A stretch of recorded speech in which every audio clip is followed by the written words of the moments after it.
Hello students, मैं हूं गोपाल और गोपाल जी साइंस क्लासेस में आपका स्वागत है। स्टूडेंट्स, आज के इस वीडियो में हम लोग बात करेंगे क्लास 10th के फिजिक्स के इलेक्ट्रिसिटी चैप्टर के बारे में।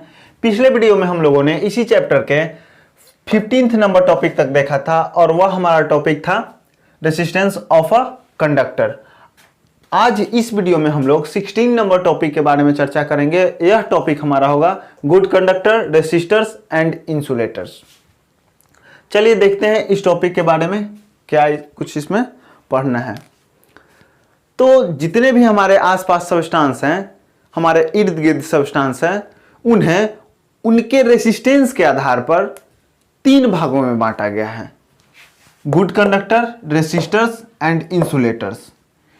किसे हम लोग गुड कंडक्टर कहेंगे, किसे रेसिस्टर कहेंगे और किसे इंसुलेटर कहेंगे, एक एक करके हम लोग इंडिविजुअली तीनों को देखेंगे। तो रेसिस्टेंस के आधार पर जितने भी हमारे पास सब्सटेंस हैं आसपास, उन सबों को 3 भागों में बांटा गया है। तो चलिए एक एक करके हम लोग इन तीनों के बारे में पढ़ते हैं। देखिए, पहला हम लोग देखेंगे good conductors.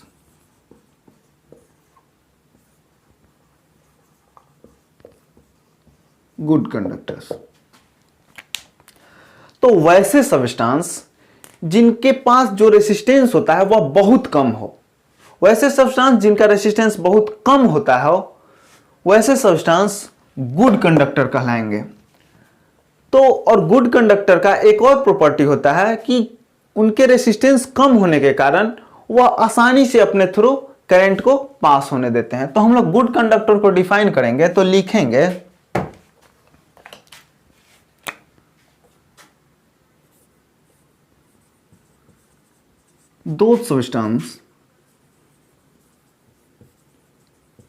those substances which have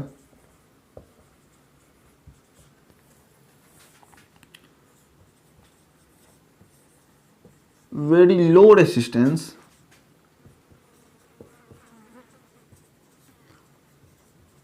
are called good conductors.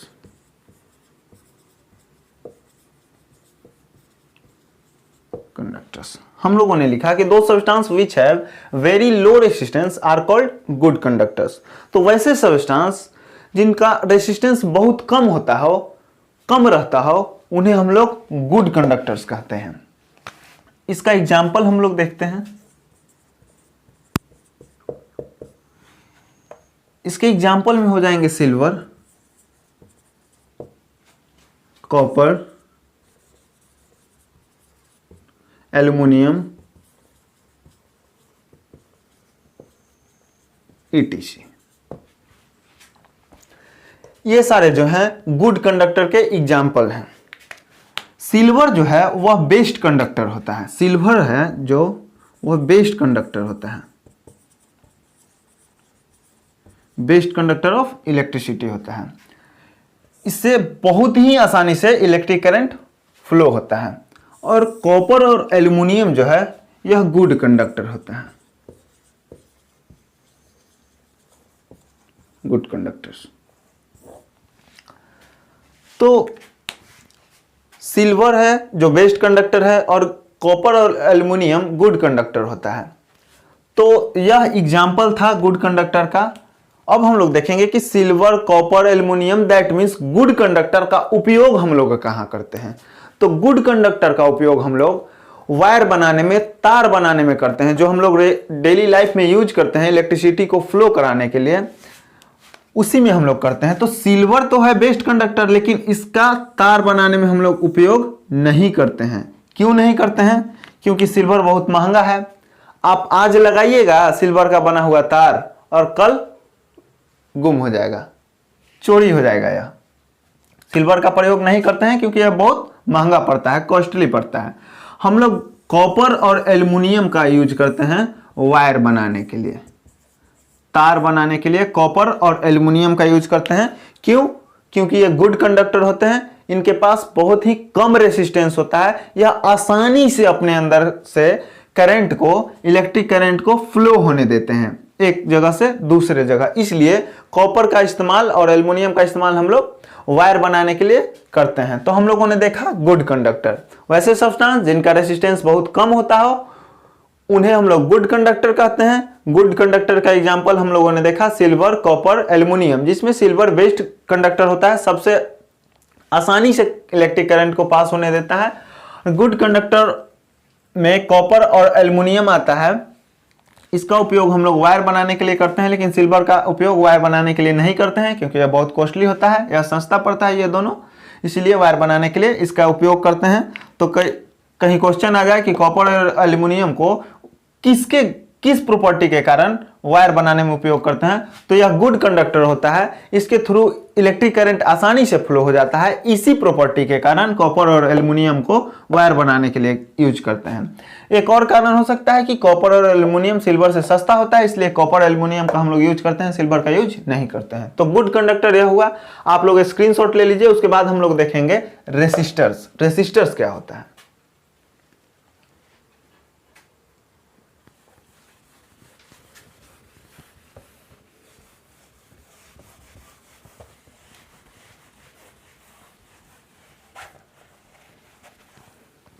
देखिए, रेसिस्टर्स वैसे सब्सटेंस जिनका रेसिस्टेंस हाई हो, थोड़ा बहुत करंट को अपने थ्रू पास होने देते हैं, वैसे सब्सटेंस रेसिस्टर कहलाते हैं। वह आसानी से अपने अंदर से करंट को पास नहीं होने देते हैं, लेकिन थोड़ा बहुत कठिनाई से ही करंट को पास होने देते हैं। क्यों? क्योंकि इनके पास रेसिस्टेंस बहुत हाई होता है, इसीलिए इसे रेसिस्टर कहा जाता है। तो इसे हम लोग डिफाइन करेंगे तो लिखेंगे दो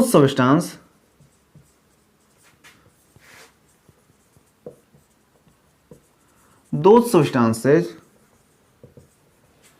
which have high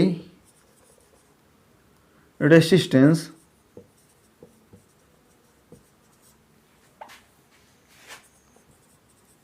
are called resistors।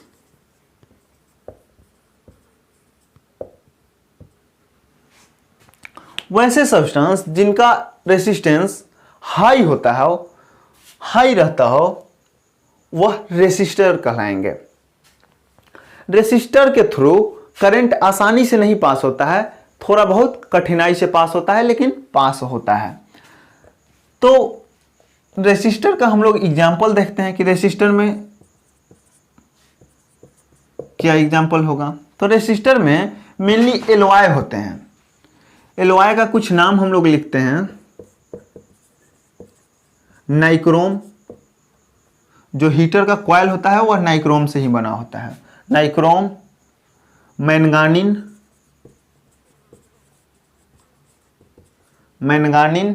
और कॉन्स्टेंटन।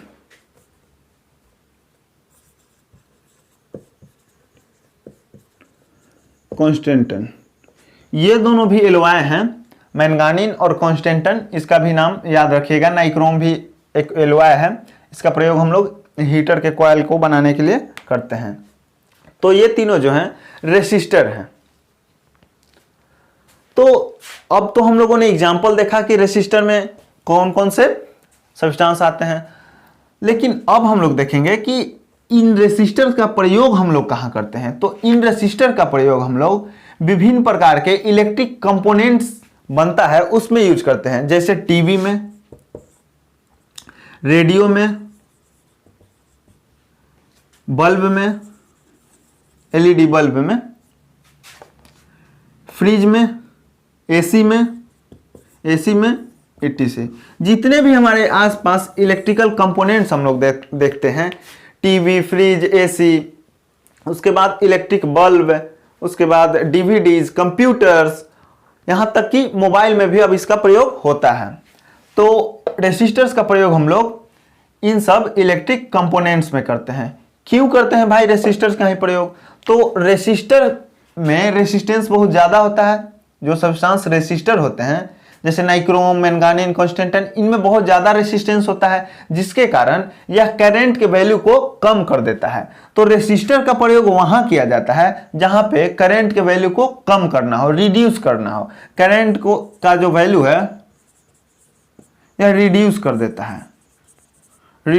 देता है करंट के वैल्यू को रेसिस्टर। जहाँ भी रेसिस्टर लगा देंगे वैसे सब्सटेंस जो जिनका रेसिस्टेंस हाई हो वो रेसिस्टर कहलाते हैं, और जहां पर भी उसको लगा देंगे वह करंट के वैल्यू को कम कर देगा, करंट को कम कर देता है। तो यह था हमारा रेसिस्टर्स। अब हम लोग देखेंगे इंसुलेटर कि इंसुलेटर क्या होता है। तो तीसरा हम लोग देखेंगे इंसुलेटर। आप लोग इसका स्क्रीनशॉट ले लीजिए, उसके बाद हम इरेज करेंगे इसको।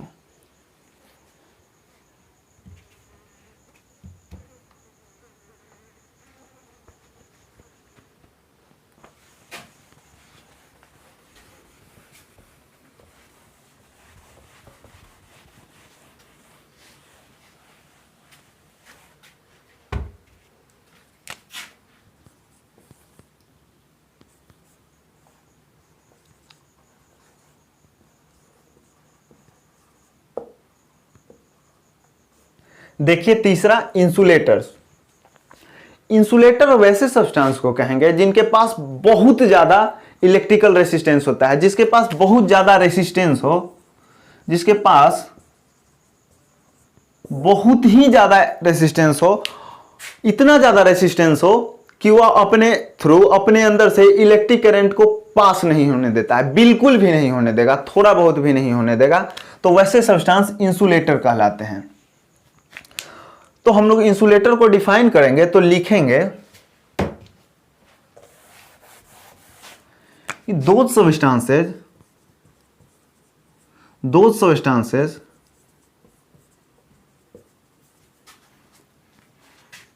which have infinitely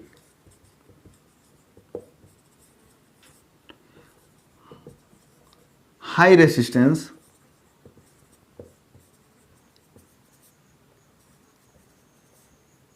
are called insulators। हमने लिखा कि दो substances which have infinitely high resistance are called insulator. वैसे सब्सटेंस जिनका रेसिस्टेंस बहुत ही ज्यादा हो, इनफाइनाइटली हाई हो, मतलब बहुत ही ज्यादा रेसिस्टेंस हो, वैसे सब्सटेंस को इंसुलेटर कहेंगे। और यह सब्सटेंस जो इंसुलेटर होगा वह अपने थ्रू इलेक्ट्रिक करंट को थोड़ा बहुत भी पास नहीं होने देगा, बिल्कुल भी नहीं होने देगा पास। तो वैसे सब्सटेंस इंसुलेटर कहलाएंगे। इंसुलेटर का कुछ एग्जाम्पल देखते हैं हम लोग। For example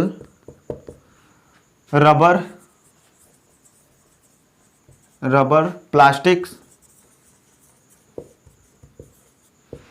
would, etc। जिसमें रबर जो है वह एक्सीलेंट इंसुलेटर होता है, एक्सीलेंट इंसुलेटर